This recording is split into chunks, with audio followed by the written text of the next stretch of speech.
All right, we are back. Peanut Gallery. I'm gonna lead it off to you, so but this is not the only like surprising death this week in wrestling. We're gonna talk about. I guess it was 2 of them, but now it's 3 of them. Other than the WCW. Yeah. So are you counting him? Kellner passed away at 77. He was the guy that pretty much killed AEW or WCW. WCW. Obviously, the whole thing fell apart after the TV deal was kind of nixed. Like, they lost all their value, and that's why WCW was bought out. Right. But he was the one who pulled the plug on the show. Right. This one is James Castle, 35 years old. I don't know how he passed away. I might be able to look it up. But I know one of them. I believe it was some sort of accident. Mm-hmm. Oh, so he had acute myeloid leukemia. So he had cancer. Yes, that's cancer. Yep. And yeah, he was fighting it for 4 years. And then the other one is Scott Henson. He passed away at 40 years old. Jeez. Do we know how he passed? I thought one of them was an accident, like a car accident or something. Yeah, let me take a look here. It does not say exactly. Okay, maybe they just don't know right now. Right. So yeah, again, there's this whole mythos about wrestlers dying young. Obviously, I don't think either of these were wrestling related. It doesn't sound like it. Well, one of them definitely wasn't. Right. I mean, you don't get cancer by wrestling. Right. So, but just a couple of the other ones deaths in the wrestling industry always come in threes. It does. It does. I think you said that last time. Yep. It was Terry Funk, Bray Wyatt, and then there was somebody else who died in that group too. Yep, they always come in threes, though. Even though the third one technically wasn't a wrestler, he was still involved in the industry in some capacity. Right. Max the Impaler is a star in a horror movie that's coming out. Cool. I'm not sure what I gotta figure out the name of the movie is. But they have a great gimmick for it. Yeah, and I'm actually glad for them. Yeah, so the film is called Dolly, and I am not sure what the nature of the horror movie is. Is it a larger budget film or is it more indie? It's probably more of an indie. But yeah, she was the titular star. What was that again? It's called Dolly. No, what was that again? Oh, them. They were the titular star in that movie. I know. Ironically, Tiger High, the controversial one, is calling out pronouns. But you know what? I don't necessarily have a problem with them. I'm going to be nice. Yep. I like Max. It's a cool gimmick. Yep. And it really works. Obviously, they have a good spot with NWA. And if they can circumvent this gimmick to other avenues, even if it's small, if they can make a living off of it, go for it. Yep. Yeah, I was kind of worried about this one. I'm like, oh shoot, is this number 3? No. So Matt Hardy has some things to say about AEW. Yeah. That again kind of reinforces he's on a warpath, and I love it. And the crowd and the cult has turned on him like that. Oh, I know. And both of them agree too. Like Jeff Hardy is in the same boat. It's like they are legitimate stars.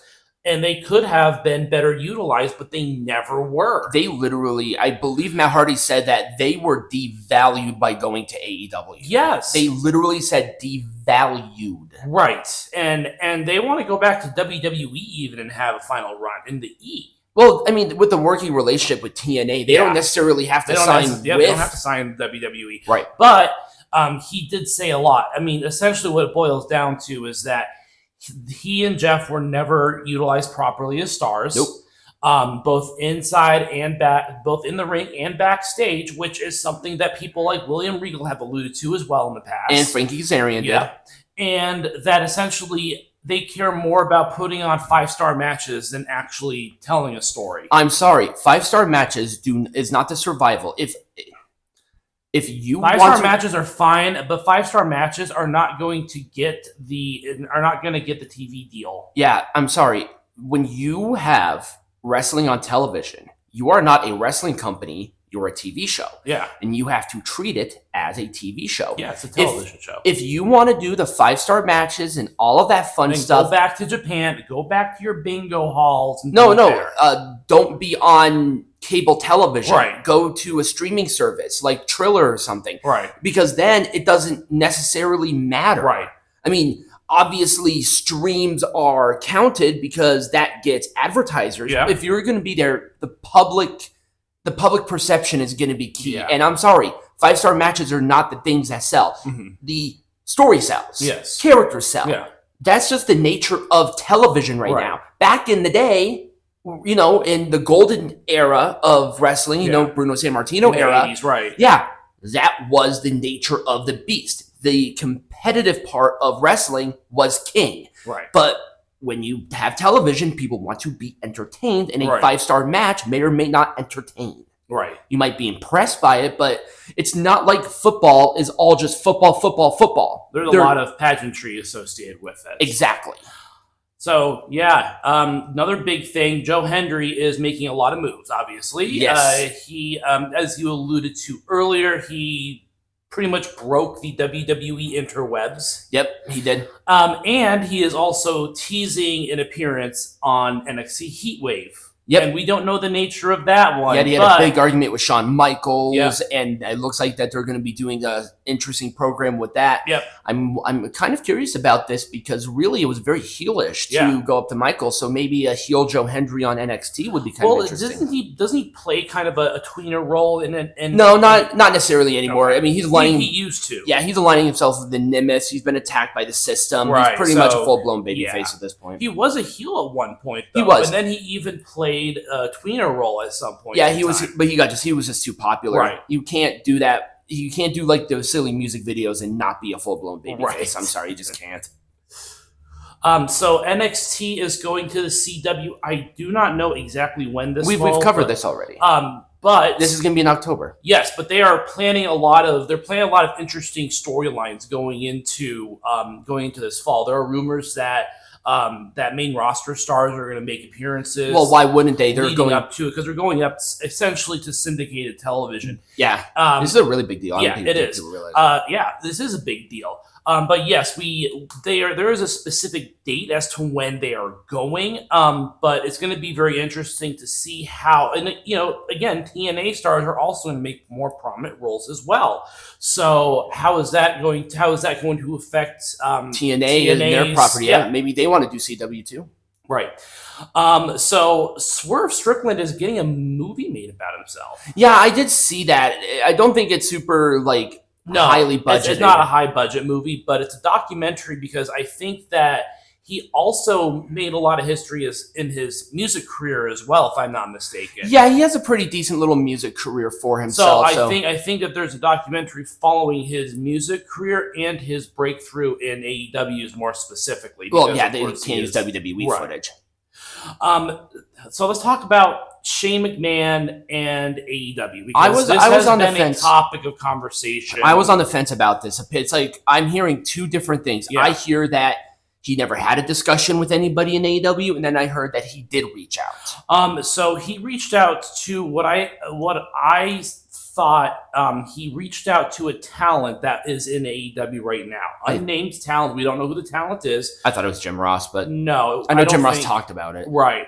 But apparently, from Tony's end, he said that he has never had a conversation with Shane in his life. I don't know what you could do with Shane McMahon. I don't know either. I mean, Shane McMahon is older. Obviously, his body is broken down. Yeah. I mean, it's just like, do you really want a McMahon, especially right now, associated with it? Yeah. Unless you're really WWE, I just feel like it's not the best idea in the world. No. So, and it would feel like more of a desperation move than anything. And they definitely don't need any more desperation moves at this point. No, they do not. So CM Punk, he obviously, after his little forte in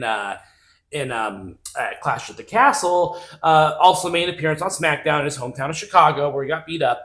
I do not believe that we know the exact timeline for his return to wrestling. I don't think he gave an update as to that. No, not yet. But he said that he was going to tease that because, of course, he was going to Chicago on Monday to make sure he's all medically cleared. We don't know what the outcome of that is because of Drew McIntyre, who apparently has not quit the company. It's like he quit for like a week, right? And I even had an enormous moan about that on my I wonder if that was just a ploy ploy to have him appear on SmackDown instead. Maybe. I guess the explanation will have to come Yeah, from the horse's mouth. or else he's gonna go rogue, and we're talk about that. So what are your thoughts about?